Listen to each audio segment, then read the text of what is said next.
Okay, welcome to data structure and algorithm analysis. इस session से searching के topic को हम स्टार्ट कर रहे हैं डेटा स्ट्रक्चर के अंदर।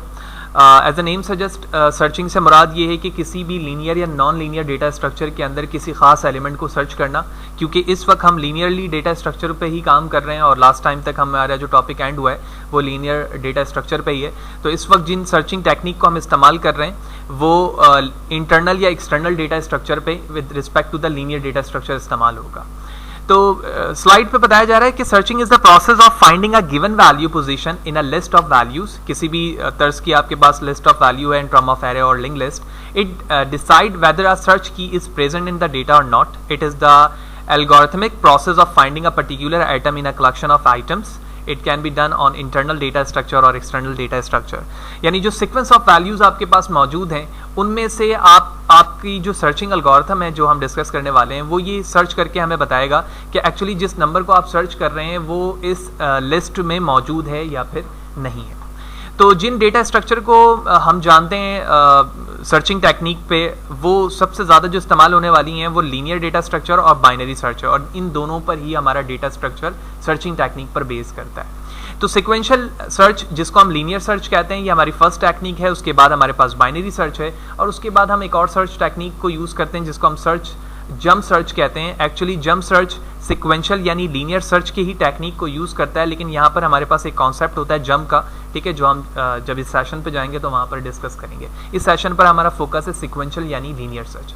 तो अब हम लीनियर सर्च की बात करते हैं। तो सबसे पहले इसके एल्गोरिथम यानी इसके स्टेप बाय स्टेप प्रोसीजर पे जाने से पहले हमें एक कॉन्सेप्ट सर्चिंग एल्गोरिथम पे याद रखना है कि जिस लिस्ट पर आप एल्गोरिथम अप्लाई करना चाह रहे हैं सर्चिंग की, यानी विच मीन अगर आप एरे यूज कर रहे हैं या लिंक लिस्ट, तो ये हमेशा क्या होना चाहिए, सॉर्टेड होना चाहिए, ठीक है। यानी असेंडिंग ऑर्डर में आप इसे सॉर्ट करके रखेंगे, उसके बाद ही आप इसमें लीनियर यानी सिक्वेंशियल या फिर बाइनरी सर्च अप्लाई कर सकते हैं। तो मैं अज्यूम करता हूं कि हमारे पास एक एरे है और इस एरे के अंदर ये 5 एलिमेंट मौजूद है जो मैं यहाँ पे लिख रहा हूँ। क्योंकि मैंने सॉर्टेड फॉर्म पे ऑलरेडी लिख दिया है तो मुझे सॉर्ट करने की इससे जरूरत है ही नहीं। लिहाजा स्टेप नंबर 1 कहता है select the first element as a current element.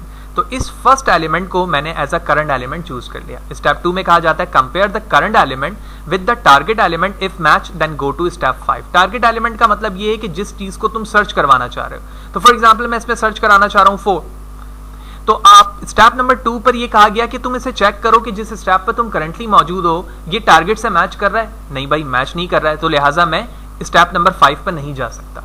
तो स्टेप नंबर 5 पे जब मैं नहीं जा सकता तो स्टेप नंबर 3 पे कहा जा रहा है if there is a next element, अगर उसके बाद कोई नेक्स्ट एलिमेंट मौजूद है then set current element to the next element. क्योंकि ये चीज टारगेट से मैच नहीं कर रही थी तो अब ये टारगेट एलिमेंट 1 से हमारा दूसरे इंडेक्स पर आ गया, दूसरे एलिमेंट पर आ गया, और इस वक्त अब मेरा जो एलिमेंट 2 है वो दोबारा से टारगेट बन चुका है। तो टारगेट बनने के बाद आगे फर्दर कहा जा रहा है गो टू स्टेप नंबर 2। तो ये स्टेप दोबारा से इसे मूव करके स्टेप 2 पे ले आता है, और स्टेप 2 एज यूजुअल हम जानते हैं उन्होंने यही कहा हुआ है स्टेप पर कि इसको मैच करो उस टारगेट के साथ। ये मैच कर रहा है या नहीं, बिल्कुल मैच नहीं कर रहा है। तो लिहाजा स्टेप नंबर 3 दोबारा रिपीट हुआ, मैं 3 पर आ गया। फिर स्टेप नंबर 2 रिपीट हुआ, मैच नहीं हुआ, तो मैं स्टेप नंबर 4 पर आ गया।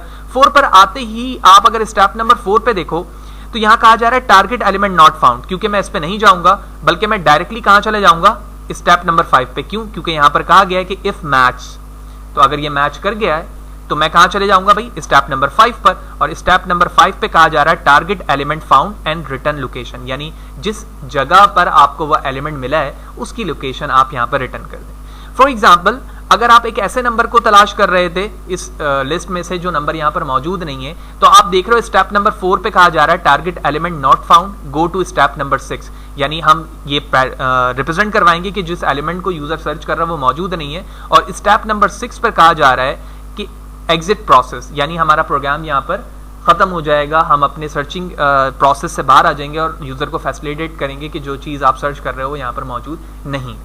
इन टर्म ऑफ कोड या एल्गोरिथम की मैं बात करूं, जब हमें कोई नंबर मिल जाता है तो हम पॉजिटिव यानी ओनली 1 रिटर्न करवाते हैं, और जब कोई नंबर रिटर्न नहीं हो रहा होता है यानी सर्चिंग नहीं मिल रहा होता तो हम -1 से इस चीज को इंडिकेट कर रहे होते हैं। कोड पे ये बात और भी बेहतर तरीके से समझ में आएगी। अगर आप इस स्नैप पर देखें तो वही लीनियर सर्च को यहाँ पर जिफ इमेज के जरिए से दिखाया जा रहा है कि एलिमेंट नंबर 1 पर टारगेट बना, फिर नेक्स्ट टारगेट बना, 3rd, 4th, 5th और 33 जो हमारा टारगेट एलिमेंट था वो जैसे ही उसे फाउंड हुआ उसने उस वैल्यू को रिटर्न करके हमें शो करवा दिया, जो प्रीवियस स्लाइड पे मैंने आपको माउस के जरिए से चीजें क्रिएट करके दिखाई थी। तो यहाँ पर ये चीज़ देखने के बाद हमें पता चल रहा है कि जो लीनियर सर्च है इसकी कॉम्प्लेक्सिटी कॉम्पिटिशनल पावर के रिस्पेक्ट से ज़्यादा कंज्यूम हो रही है, क्योंकि जितना बड़ा आपका एरे या लिंक लिस्ट होगा उतने ही इसकी कंपैरिजन मल्टीपल टाइम होंगी, जिसकी वजह से कंपैरिजन की वजह से इसकी जो कॉम्पिटिशनल पावर है वो ज़्यादा कंज्यूम होगी। इसी रिस्पेक्ट से अगर मैं कॉम्प्लेक्सिटी की बात करूं तो वर्स्ट टाइम हमारे पास इसकी कॉम्प्लेक्सिटी है ओमेगा एन, यानी एन टाइम कंपैरिजन की ज़रूरत है कि जितने आपके पास लिस्ट में वैल्यूज़ मौजूद होंगी उतने ही उसे दफ़ा हर वैल्यू से उसको कंपेयर करके मैच करना होगा। यही वजह है कि एवरेज केस भी इसका 0n है, जबकि यहाँ पर बेस्ट केस 1 इसलिए लिखा हुआ है कि फॉर एग्जाम्पल तुम एक ऐसे नंबर को तलाश कर रहे थे जो पहले ही नंबर पर मौजूद था। तो यही वजह है कि ओमेगा 1 यानी कांस्टेंट टाइम रिक्वायर्ड है कि बेस्ट केस हमारा कांस्टेंट टाइम हो सकता है कि पहले स्टेप पे मुझे वो नंबर मिल जाए जिस चीज़ को मैं सर्च कर रहा हूँ। ऑल्दो जो स्पेस कॉम्प्लेक्सिटी है वो भी यहाँ पर कांस्टेंट टाइम है।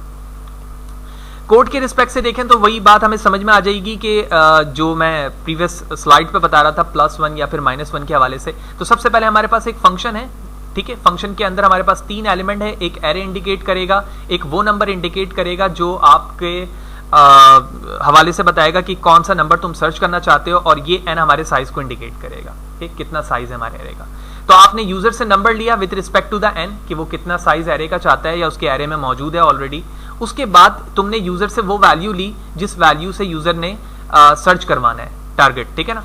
टारगेट की वैल्यू को आप अपने एरे के हर एक एलिमेंट से कंपेयर करवा रहे हो इन सिंप्लीफाइड फॉर्म 1 2 3 4 एंड 5, और ये समझो आपका टारगेट एलिमेंट है। तो इस टारगेट एलिमेंट का नंबर जो है वो 4 है। तो ये टारगेट एलिमेंट क्या होगा, हर एक इंडेक्स से जाकर कंपेयर होगा, ठीक है, इक्वल साइन है। जहां पर इसे ये वैल्यू मिल जाती है 4, जहां पर जैसे मिलेगी वो इस वैल्यू को क्या करा देगा, रिटर्न करवा देगा, ठीक है। अगर ये वैल्यू नहीं मिलती है, फॉर एग्जाम्पल वो यहाँ पर 6 ढूंढ रहा है, तो यहां पर आने के बाद हमारा जो लूपिंग है वो ब्रेक होगा, या यकीनी तौर पे आइट्रेशन कंप्लीट हो जाएगी, और ये कंडीशन पे वो जब एंटर नहीं हो सकेगा तो वो डायरेक्टली रिटर्न करा देगा -1 विच मीन नॉट फाउंड। तो हमने ना सिर्फ उसको स्टेप बाय स्टेप पे देखा बल्कि इन टर्म ऑफ दी फंक्शन भी देख लिया कि इन टर्म ऑफ कोड आप किस तरह से इस फंक्शन को लिखकर एग्जीक्यूट करवा सकते हैं। तो इस सेशन पर हमें बड़े अच्छे तरीके से ये बात समझ में आ गई कि एक्चुअली सर्चिंग टेक्निक्स क्या हैं, ठीक है, लीनियर सर्च क्या है और किस तरह के डेटा पर ये इस्तेमाल किया जाता है। नेक्स्ट सेशन पे जाएंगे तो बाइनरी सर्च देखेंगे, और साथ ही साथ हम कंपैरिजन भी देखेंगे कि जब मैं बाइनरी सर्च यूज़ कर रहा हूँ तो बाइनरी और लीनियर सर्च में क्या फ़र्क है और हम किस वजह के तहत बाइनरी सर्च की तरफ ज़्यादा मूव होते हैं as compare to the linear search.